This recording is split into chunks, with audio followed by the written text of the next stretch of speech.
diretso na alive ang umaga mo. Para diretso na buhay ang dugo mo. Para diretso na ang bangon at trabaho na agad-agad. Iaarangkada na namin ang mga balitang kailangan mo. Ibibigay na namin ang mga impormasyong pinaka-latest, pinakabago, pinag-uusapan, trending, viral. Arangkada Balita live sa DWIZ Metro at Mega Manila. DWIZ News FM regional stations. Naka-live din sa lahat ng DWIZ Digital News account, Facebook, YouTube at DWIZ News website. At panoorin din ang live nationwide sa Aliw 23 Free TV. Arangkada Balita. Arangkada na sina Drew Nasino at si Ate Juday, Judith Estrada Larino. Gising ang morning mo sa Arangkada Balita. Good morning! Magandang umaga po ng Martes sa inyong lahat mga kaibigan. Samahan niyo po ang inyong mga lingkod. Sa ngalan po ni Drew Nasino, ako po si Riz Galata. At Judith Estrada Narino para sa isang oras sa panibagong bugso ng balitaan dito sa Arangkada Balita. Arangkada Balita! Aba, ang bilis naman ho ng panahon ngayon pala ay unang araw sa bagong buwan po ng Oktubre, taong 2024 at narito na ang ating headlines. Arangkada Balita!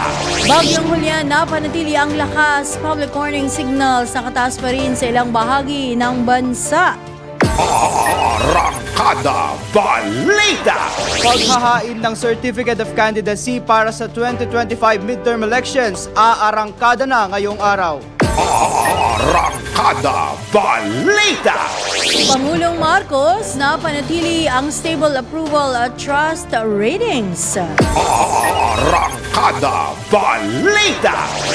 Para sa balita sa ibang bansa, bilang ng mga namamatay sa pananalasa ng Bagyong Helen sa US, patuloy sa paglobo. Arangkada Balita! Sa sports, Barangay Ginebra inilampaso ang Meralco. Aba, hindi sila nakuha sa kuryente ha sa PBA Governors Cup Season 49 match. Arangkada Balita! Sa showbiz, Pia Wurtzbach at Heart Evangelista pasok sa mga top influencer for the Milan Fashion Week Spring-Summer 2025. Arangkada Balita! At para naman sa ating viral news, konduktor ng isang bus, kinagalitan ng mga netizens.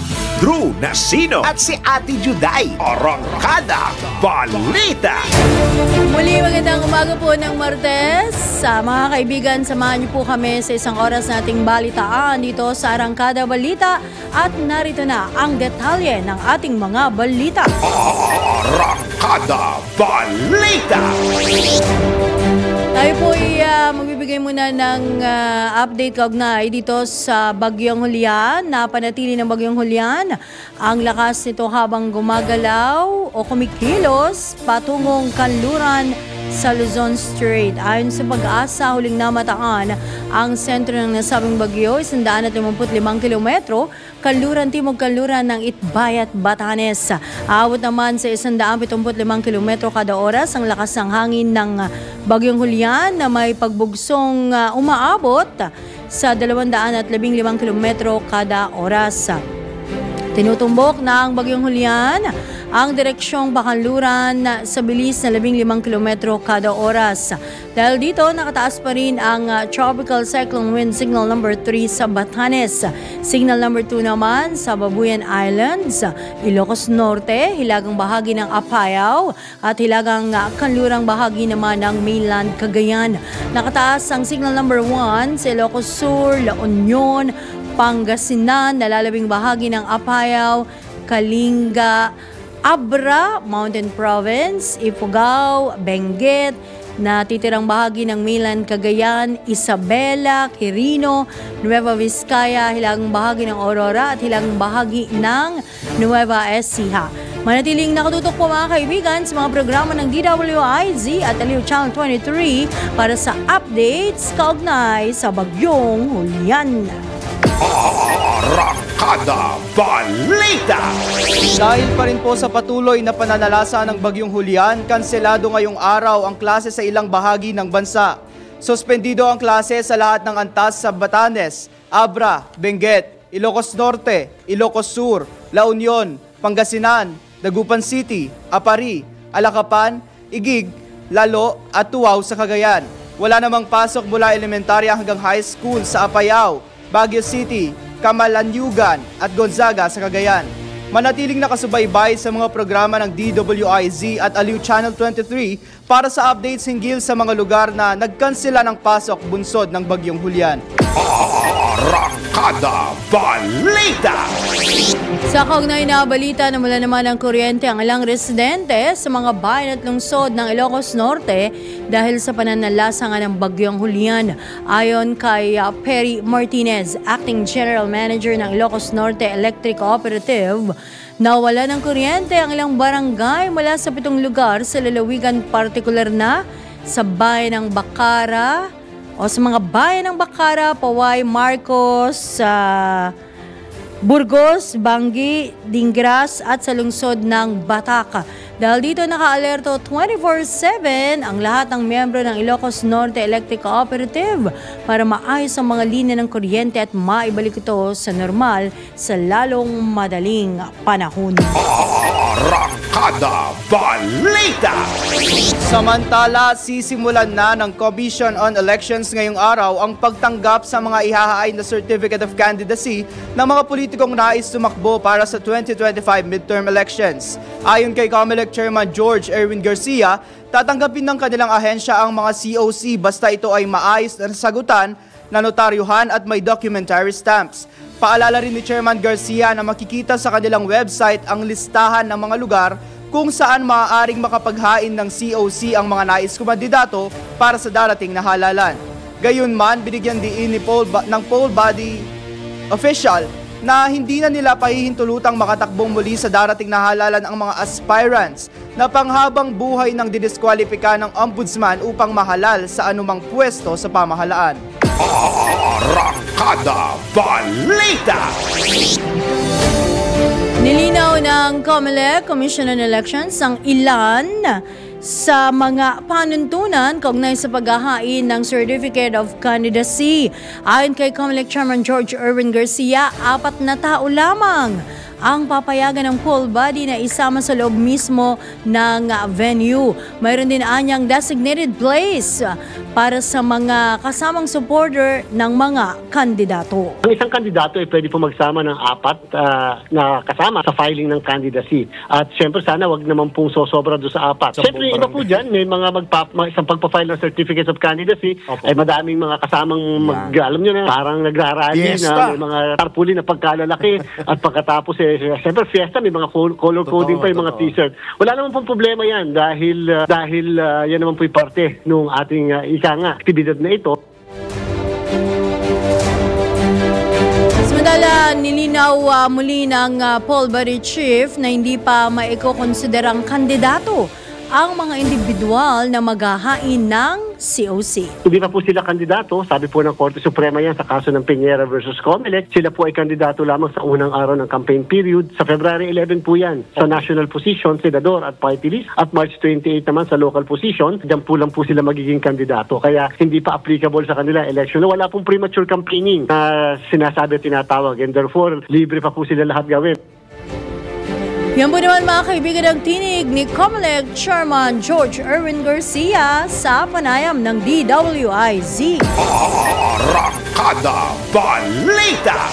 Sa kaugnay pa rin na balita, aabot sa 36,000 mga pulis ang ide-deploy ng Philippine National Police sa panahon ng paghahain ng Certificate of Candidacy ng mga naghahangad tumakbo sa 2025 elections. Ayon kay PNP spokesperson Colonel Jean Fajardo, kanilang paigtingin ang security measures at checkpoint operations sa mga strategic areas upang mapanatili ang kapayapaan at kaayusan. Una nang sinabi ni PNP Chief General Romel Francisco Marbil na tututukan ng pambansang pulisya ang kaligtasan ng publiko at integridad ng halalan. Pinaalalahanan din nito ang mga pulisya na manatiling neutral at iwasang masangkot sa partisan politics. Arangkada Balita! Sa iba pang na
Publicus Asia nitong September 15 hanggang 19. Batay sa Publicus Asia, nakakuha ng 42% ng boto si Representative Erwin Tulfo, na sinundan naman ni former Senator Panfilo Lacson na nakakuha ng 38%, habang 37% naman kay dating Senate President Vicente Sotto III.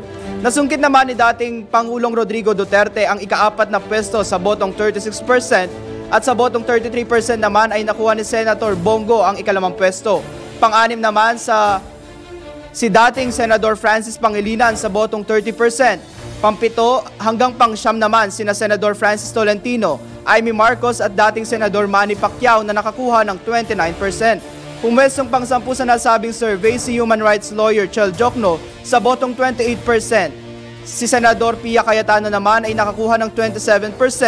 Pang-12 naman si Ben Tulfo sa botong 26%. Isinagawa ng Publicus Asia ang Senatorial Preference Survey sa pamamagitan ng purposive sampling na kabilang ang 1,500 na respondents na kinuha mula sa mahigit 200,000 registered Filipino voters. Arangkada Balita! Pansamantalang pinagbawal ng Department of Agriculture ang pagpasok ng mga poultry products mula sa France dahil sa bird flu outbreak. Sa inilabas na kautusan o memorandum order, layong protektahan ang populasyon ng poultry sa bansa, partikular na ang mga mamimili laban sa highly pathogenic avian influenza. Kabilang sa mga nakaban o pinagbabawal sa mga domestic at wild bird, ang karne ng manok, day-old chicks, mga itlog at similya ng manok na nagmula sa France.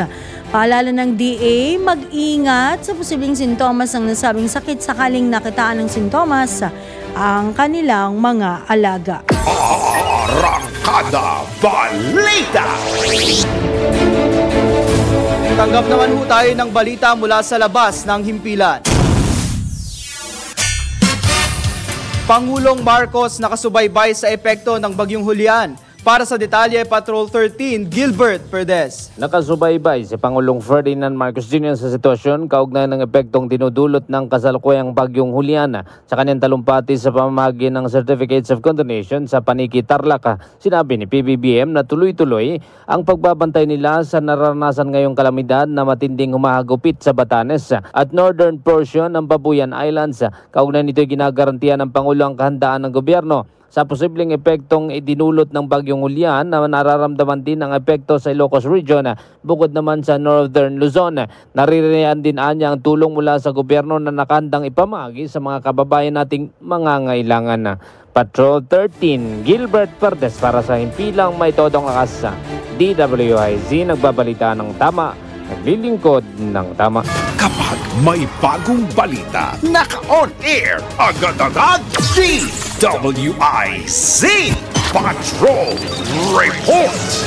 18 minuto ang makalipas ang 5 ng umaga at dahil nga po ngayon ang itinakdang pagsisimula October 1 ng filing ng COC o Certificate of Candidacy para po sa mga tatakbo sa 2025 midterm elections. Aba, dito sa bahagi ng Laguna, marami bang artista daw dyan, Riz? Oo, mga artista daw na inaabangan na magfa-file ng kani-kanilang COC. Alamin natin kung sino-sino ba yung mga yan, ha? Libre na naman kayo, ha? Libre pa kayo hanggat wala pang official election period. Mula sa Laguna, alamin natin ang report na hatid ni Arman Cambe. Arman, good morning! Good morning, Ate Juday. Magiging festive o napaka-piesta ang kapaligiran ng ilang COMELEC office ng ilang LGU dito sa Laguna dahil ngayong araw nakatakdang maghain ng kandidatura ang ilang sikat na artista na nagnanais pumasok at yung iba naman ay muling makikipagsapalaran kung papalarin silang manalo. Dito sa bayan ng Bay, Laguna, obvious na naglalaki ang larawan ni Emilio Garcia sa mga tarpulin na nagpapahiwatig ng pagnanais itong maging alkalde ng Bay. Ito ay lalaban sa dati at sa kasalukuyang administrasyon ni Jose Padrid. Kagabi, sa pag-ikot ko dito sa highway ng DWIZ dito sa nasabing bayan, kapansin-pansin ang mga tarpulin na may picture ni Senator Robin Padilla at ng ilang pang artista na nagsasabi na sasama daw sila sa pagpapail ni Emilio Garcia ngayong umaga ng kandidatura. Sa Pagsangan, Laguna naman, nagkalat na rin ang mga larawan ng mag-asawang sina Maita Sanchez at ER Ejercito na muling tatakbo sa pagka-alkalde at vice-alkalde ng nasabing bayan. Samantala, Ate Juday, intriga naman ang naglalaki ang poster at tarpulin ni Dan Fernandez na muling sasabak sa pagka-gobernador ng Laguna. Katambal ang dating Dutch entertainment artist na si Jem Castillo na sasabak naman sa pagka-vice governor ng lalawigan ng Laguna. Sa Los Baños, muling maghahay ng kandidatura si Lenlen Bautista, ang sikat na beauty queen sa pagkakonsyal. Samantalang ang tinagurian naman Flawless Queen ng pinilakan tabi ni si Angelica Jones ay muling sasabak sa pagka-board member ng 3 distrito dito sa lalawigan ng Laguna. Yan pa rin ang kaganapan na Ate Juday mula pa rin sa Calabarzon. Arman kami nagulat para sa impila may todo lakas. DWIZ nagbabalita ng tama, naglilingkod ng tama. Arangkada Balita! Samantala, binigyang diin ni Philippine Chamber of Agriculture and Food Incorporated, President Danilo Fausto, na delikado ang mga smuggled product dahil hindi ito dumaan sa tamang inspeksyon. Sa panayam ng DWIZ, sinabi ni PCAFI President Fausto na tiyak na mas ligtas kainin ang mga lokal na poultry products dahil sa dami ng permit na kinakailangan upang maipadala sa ibang lugar. Ito ay kasunod ng pagkakasabat ng Anti-Agricultural Economic Sabotage Law na makakatulong upang mabawasan ang smuggling sa bansa. Ang isa sa pinakadelikado sa smuggled product, hindi dumaan sa inspeksyon. Hindi natin alam kung yan ay may mga chemicals o insecticide o na masama sa katawan. Ang mga, kasi kasama na ngayon ng livestock and poultry, yan by food safety. Hindi dumaan kasi sa inspeksyon. Samantalang kung titingnan mo yung ating mga local products, yung ating manok, yung ating poultry, yung shipping permit nila, sangkatutak ang permit ang hinihingi para makalipat from one province to another province. Yung mga imported, walang hinihingi ganon. Walang veterinary health certificate yan. Kasi imported na, papasok na yan. Kung smuggled yan, hindi mo alam ngayon. Tinda ngayon sa palengke yan. Delikado. At yan po ang tinig ni Philippine Chamber of Agriculture and Food Incorporated President Danilo Fausto sa panayam ng DWIZ. Arangkada Balita!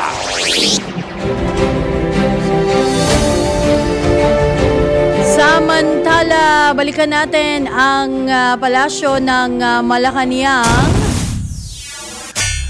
Alamin natin ang pinahuling balita pa mula dyan sa pamamagitan ng ating Mutual 13 Gilbert Perdes. Inimbitahan ni Pangulong Ferdinand Marcos Jr. mga negosyante at mga nagsisimula pa lamang sa pagnenegosyo na huwag nang lumayo at dito na lamang sa Pilipinas mamuhunan. Kasunod dito ng inaugurasyon ng 7 bilyong pisong halaga ng pabrika ng baterya sa New Clark City sa Pampanga. Sinabi ng Pangulo na ang pabrikang ito ang magsisilbing daan para maging key player ang Pilipinas sa clean energy storage sa Southeast Asia.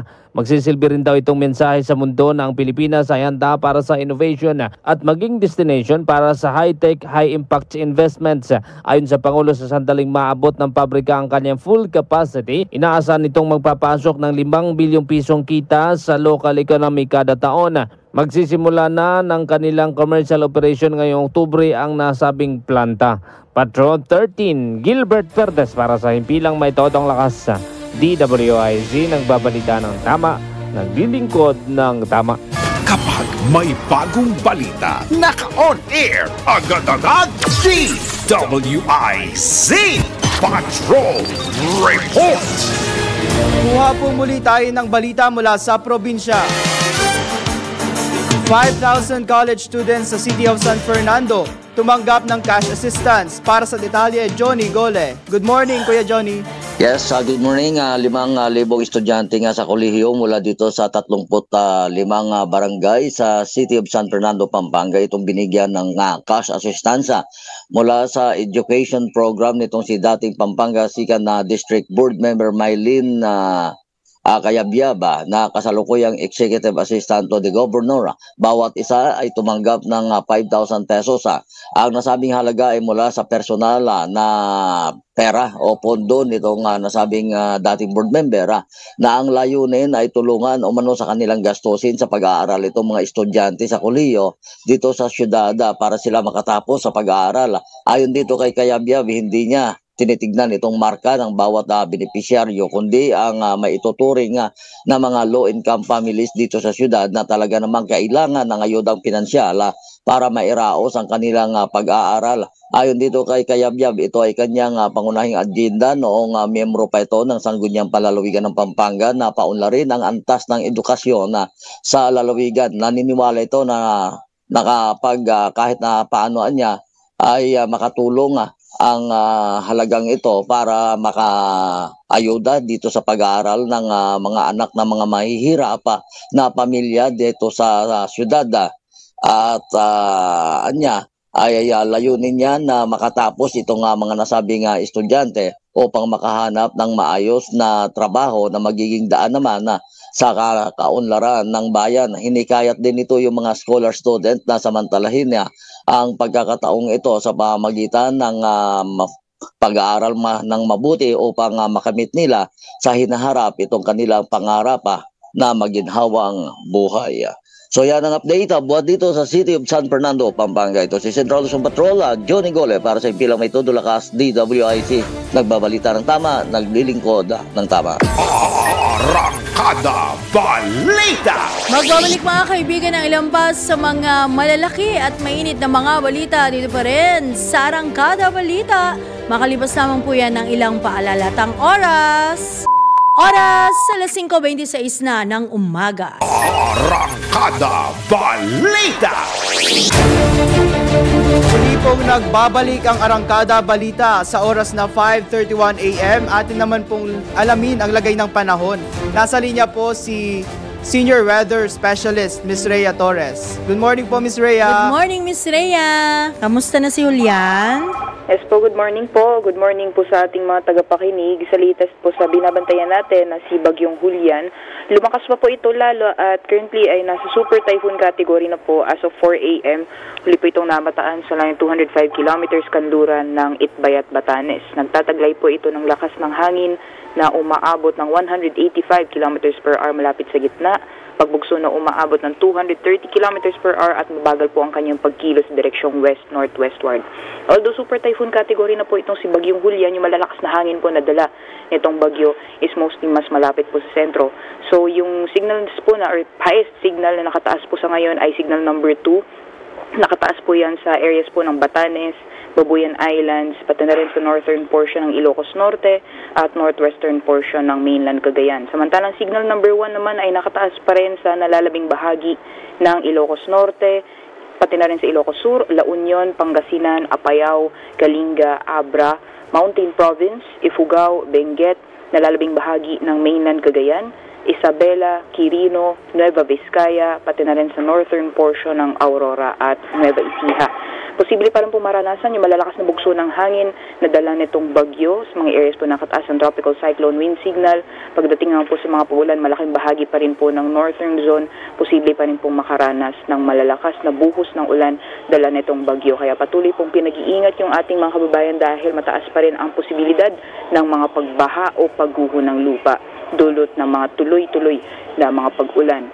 May babalap din po tayo sa matataas mga pag-alon or gale warning sa mga baybayin po ng northern Luzon. Delikado pa rin pong pumalaot, lalong-lalo na sa ating mga kababayan na may mga sasakyang pandagat. At ayon po sa ating latest na track forecast, habang binabaybay niya po dito sa kanlurang karagatan ng extreme northern Luzon ay mananatili po itong nasa super typhoon category bago po itong maglandfall sa may southwestern portion ng Taiwan. The moment na maglandfall po ito, bahagyang hihina po ito in typhoon category at babaybayin po yung southern portion ng Taiwan bago po tuluyang lumabas ng ating Philippine Area of Responsibility. Possible po yan pagdating ng Thursday or Friday. Dito naman po sa areas ng Luzon, posible pa rin po tayo makaranas ng mga pag-ulan, although more on areas po ng northern Luzon, makakaranas po talaga malalakas ng mga pag-ulan. Pero para dito sa central Luzon, pati na rin sa areas po ng Calabar Zone, gayon din dito sa may Metro Manila area, possible pa rin po yung mga light to moderate na mga pag-ulan ngayong araw. Yan ang Miss Rhea? Yes po. Opo.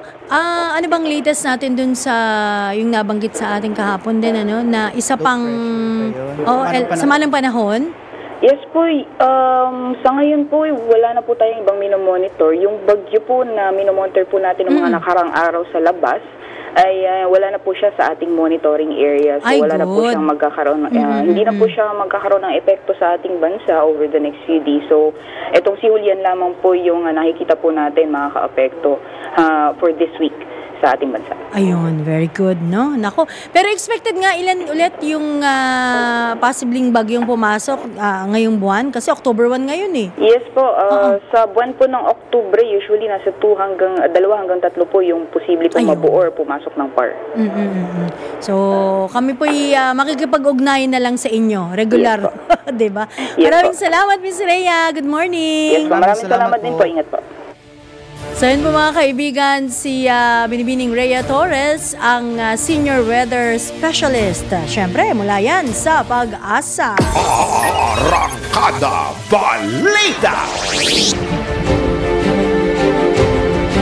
Sa iba pang balita, balik tayo sa mga sitwasyon sa sitwasyon mula sa mga lalawigan. Ito dapat yung nauna kanina kasi naka-heightened alert na raw ang Police Region 4A dahil sa paghahain nga kasunod po kaugnay sa paghahain ng COC ngayong araw na ito. Alamin po natin ang mga detalye sa ulat. Nagbabalik Arman Cambe. Kuya Arman, good morning! Inatasan kahapon ni Police Brigadier General Paul Kenneth Lucas, Calabarzon Police Director, ang lahat ng Provincial Director at hepe ng kapulisan sa buong Southern Tagalog na makipag-coordinate sa lahat ng COMELEC offices sa Rion para masiguro isang matahimik na kapaligiran ngayong unang araw ng pagpapail ng COC ng mga kandidato sa darating na 2025 midterm election. Partikular na ipinag-utos ni General Lucas ang reassignment ng mga pulis na may mga kamag-anak o kapamilya na kakandidato sa eleksyon. Dapat umunong wala ang mga ito sa kanilang area of responsibility kung saan nakatira ang mga nasabing kakandidato. Marinding inyang tinagubilin na hindi siya mangingiming kasuhan ng administratibo ang mga pulis na makikialam o makikipag-koordinasyon sa mga kamag-anak nilang kakandidato. Samantala nakahanda na rin ang Public PNP Region 4A Reactionary Support Police Force para siguraduhin tahimik at ligtas ang buong Calabarzon ngayong unang araw ng filing ng candidacy. Armand Cambia mula Calabarzon, nagulat para sa Impila, may todo lakas, DWIZ, nagbabalita ng tama, naglilingkod ng tama. Arangkada Balita! Kuha pa rin po tayo ng ulat mula sa labas ng himpilan. Pamahalaan kukuha ng supply ng pagkain mula sa mga local farmers para sa mga PDL. Para sa detalye, Patrol 13, Gilbert Perdes. Inanunsyo ng pamahalaan na isang Memorandum of Understanding o MOU ang nilagdaan na magbibigay ng dagdag benepisyo para sa mga magsasaka. Sa pamamagitan ng Certificates of Condonation na isinagawa sa Paniki, Tarlac, sinabi ni DILG Secretary Benhur Abalos na nagkaroon na ng pag-uusap hinggil sa gagawing pagkuha ng supply ng pagkain. Sa gantong paraan, sinabi ni Abalos na magkakaroon ng bahagi ang BJMP para makatulong sa mga lokal na magsasaka. Permado na niya ang agreement ukol dito na nasa makapagdaragdag sa kita ng mga magsasakang Pinoy at ito'y sa harap ng tuloy-tuloy na binibigay na prioridad ng pamahalaan ni Pangulong Ferdinand Marcos Jr. sa mga local farmers. Patrol 13, Gilbert Perdes para sa Himpilang May Todong Lakas. DWIZ, nagbabalita ng tama, naglilingkod ng tama. Kapag may bagong balita, naka-on air, agad-agad, DWIZ Patrol Report! Samantala, sa oras na alas 5:38 ng umaga, balik tayo dito kuha tayo ng latest naman mula dyan sa Tarlac. Ihatid po yan ng ating correspondent na si Johnny Goleker. Johnny, good morning! Yes, Judea, mayap niya ba kadakala salamat. Nagbuo nga ng isang federasyon o federation organization itong anim na mga kooperatiba ng mga katutubong AITAS mula dito sa lalawigan ng Tarlac. Pinangasiwaan ng pagkakaisa ng anim na samahan itong mga katutubo dito sa nasabing probinsya sa pamamagitan ng Philippine Army 3rd Mechanized Infantry Battalion at 71st Infantry Battalion. Layunin ng naturang pagbuo ng federasyon nitong mga tribo ng mga katutubo ay upang palakasin ang kanilang pagkakaisa, pagpapatibay ng kaayusan, katahimikan at seguridad sa kanilang komunidad sa mga kabundukan, pagpapalakas ng kanilang kultura at kabuhayan at upang magkaroon ng maayos na ugnayan ang pamahalaan sa kanilang tribo para sa mga nakaprograma na proyekto na nakalaan sa kanilang lugar. Ang mga tribo ng katutubo ay nagmula sa bayan ng Capas, Mayantoca, San Clemente at San Jose. Ang okasyon ay ginanap dito sa loob ng Camp O'Donnell sa Capas, Tarlac. Nasa 267 miyembro nitong mga AITAS organization mula sa mga nabanggit na lugar sa Tarlac ang dumalo sa nasabing okasyon. Sila ay mula sa Solid Indigenous New Adventures Guide ng Sitio Tala-Tala at Farmers Association at itong tangan-tangan Abiling Tribe Organization mula sa bayan ng San Jose, Tambayan Agriculture Cooperative na of Capas, Labni Tribe Organization ng Mayantoca, Indigenous People Center of Agriculture and Resources Development mula sa bayan ng San Jose. Kasabay ng naturang okasyon na mahagi ng pagkain at grocery stock itong DSWD sa mga dumalo at nangakong magkakaloob ng 300,000 pesos sa bawat AITAS organization para sa kanilang kabuhayan. Mula dito sa lalawigan ng Tarlac, ito si Central Luzon Patrol, Johnny Gole para sa Impela May Todo Lakas, DWIZ, nagbabalita ng tama, naglilingkod ng tama. Arangkada Balita! Sa iba pang balita, inamin ni Senator Amy Marcos na kumala siya sa senatorial slate ng Administrasyong Marcos. Gayunman, nilinaw ni Senator Amy na tuloy ang muli niyang pagtakbo sa pagkasenador sa 2025 elections at nagpasya siyang tumakbo ng mag-isa o independent. Dagdag pa ng senadora, hindi pa niya nakakausap ang kanyang kapatid na si Pangulong Ferdinand Bongbong Marcos Jr.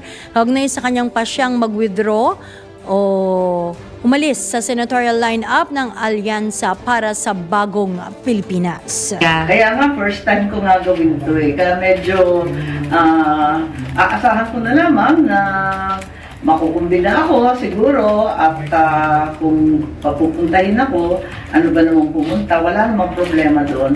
Ang kinatatakutan ko lamang yung init ng halalan. Alam naman natin na talagang nagiging malupit, minsan masakit yung sinasabi, kung ano-anong banak, abay hindi ko matitiis yun. Kaya maigi na lamang lumayo at magsarili kahit napakahirap. Inamin din ni Senator Amy na ikinoconsider niya sa kanyang pasya ang sitwasyon kung saan naiipit siya sa bangayan sa pagitan ng dalawang taong malapit sa kanya na sina Pangulong Marcos at Vice President Sara Duterte. Kung may dalawa kang malapit na kaibigan at sila'y nag-aaway, kakampihan mo ba yung isa laban sa isa? Siyempre, ang gusto mo mangyari, pagbatiin sila, magkausap sila, at ikaw na ang magiging daan para doon. At kung hindi pa sila handa na magkaisa, mag-iintay ka muna sa tabi. Hindi ka papanig doon sa isa at ayaw na ayaw mo na magkaroon ng alitan yung mga kaibigan mo. Ganun talaga yun. At para sa akin, if I stand alone, I will be able to cross the line. I can cross that line in order to get things done. Yan mo naman mga kaibigan ang tinig ni Senator Amy Marcos. Arangkada Balita! Sa kaugnay na balita, nilinaw ni Senator Amy Marcos na hindi siya namamangka sa dalawang ilog matapos kumala sa senatorial slate ng administrasyon. Ayon sa presidential sister, nais niya lamang na maging tangway upang makapag-usap at magkaisa ang lahat ng partido. Isaan niyang malaking sakripisyo ang pagtakbo bilang independent candidate sa 2025 midterm elections, pero kailangan niyang maging malaya upang makausap ang lahat ng grupo. Aminado ang mambabatas na inaalala niya lamang ang init ng halalan kung saan may malulupit na mga banat, bagay na hindi niya umano kayang tiisin, kaya siya'y kumalas sa alyansa para sa bagong Pilipinas ni PBBM. Binanggit din ni Manang Amy na pinakamalaki niyang naging konsiderasyon ang kanyang sitwasyon kung bakit tumanggi siyang mapasama sa senatorial slate ng kanyang kapatid. Arangkada Balita! Samantala, kinumpirma ni Pangulong Ferdinand Bongbong Marcos Jr. na may dalawang pangalang pinagpipilian na siya bilang kapalit ni DILG Secretary Benhur Abalos. Gayunman tumanggi ang Pangulo na tukuyin kung sino-sino ang mga ito. Anunsyoan niya ito sa oras ng formal ng maghain ng kandidatura sa pagkasenador ang kalihim upang hindi nito maramdaman na itinutulak siya paalis ng administrasyon, lalo't maganda naman ang trabahong ipinamalas nito sa DILG. Matatandaan kabilang po si Secretary Abalos sa senatorial lineup ng Administrasyong Marcos para sa 2025 midterm elections. Arangkada Balita! Muli pong magbabalik ang Arangkada Balita makalipas ang ilang mga paalala. Oras, 14 na minuto bago mag-alas 6 ng umaga. Arangkada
mobile app na makakatulong din para maplano ang paglilibot sa nasabing world-class theme park kasabay ng pagbubukas ng pinalawak na EK online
ng isang piskal sa Batangas laban sa ilang empleyado ng Eternal Gardens dahil sa nawawalang lumang lapida.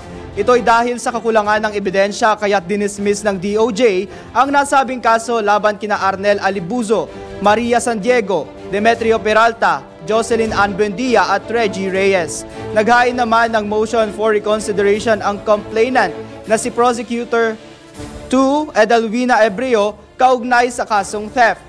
Matatandaang nagsampa ang pamunuan ng Eternal Gardens ng kasong administratibo sa Office of the Ombudsman at DOJ laban kina Prosecutor 2 Ebreo at Deputy City Prosecutor Evelyn Hovelianos ng Batangas City Prosecution Office dahil sa umunoy pag-abuso sa kapangyarihan at impluwensya upang maipakulong ng 3 araw ang 2 kawani ng nasabing Memorial Park.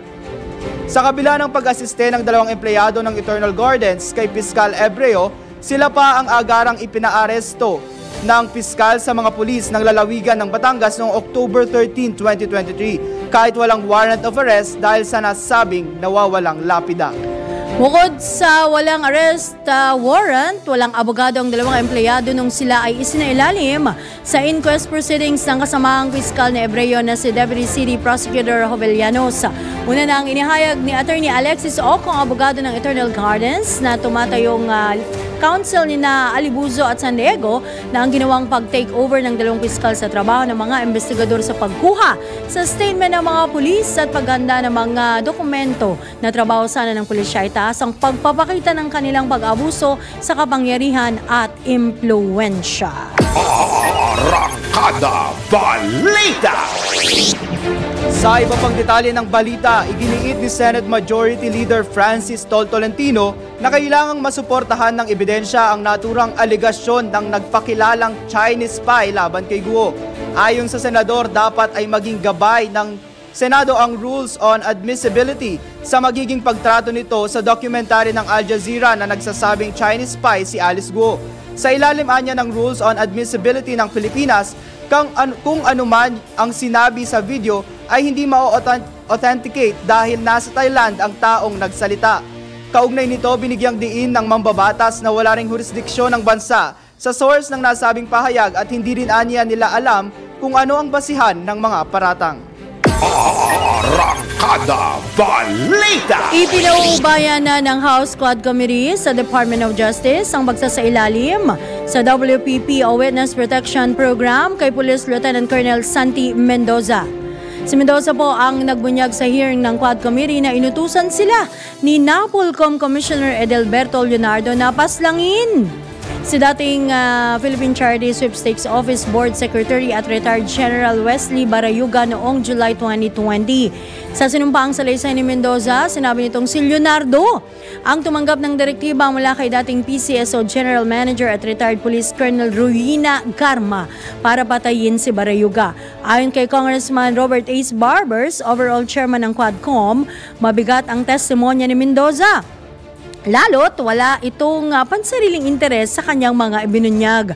Kumbinsido si Congressman Barber sa dahilan ni Mendoza na nakokonsensya ito kaya't isiniwalat na ang kanyang nalalaman matapos ilang taon din itong itinago dahil sa takot para sa kanyang seguridad at ng kanyang pamilya. Arangkada Balita!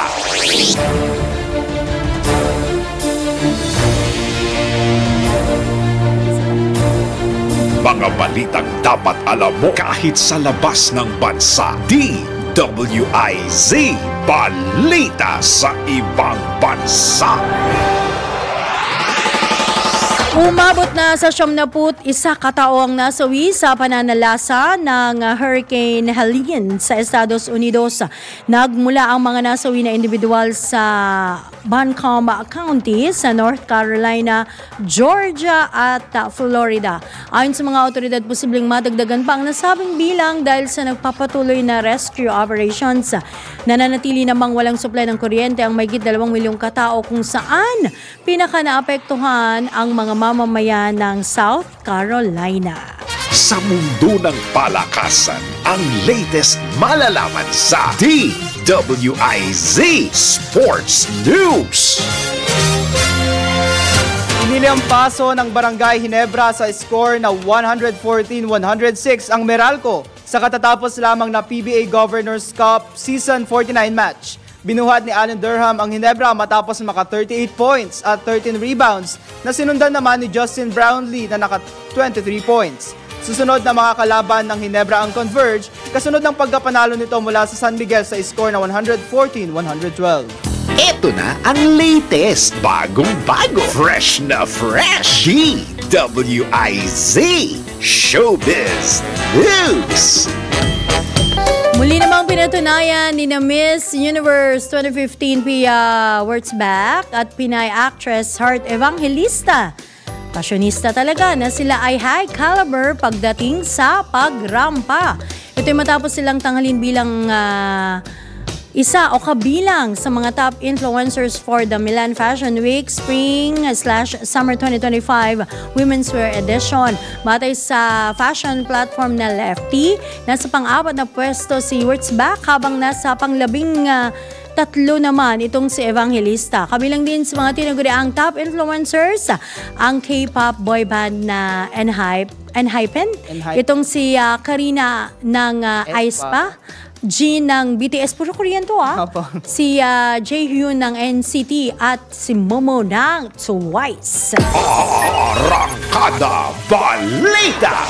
Sa inyo mga kaibigan, ng isang oras nating balitaan dito po sa Tuesday edition ng Arangkada Balita. Muli kami po ang inyong mga naging tagapagbalita. Sa ngalan po ni Drew Nasino, ako po si Riz Galata. Ako naman po ang inyong lingkod, Judith Estrada Larino. Antabayan ang susunod na ang programang Usapang Tol kasama sina Senator Francis Tol Tolentino at Binibining Cecil Villarosa at pagkatapos po niyan panibagong bugson ng balitaan.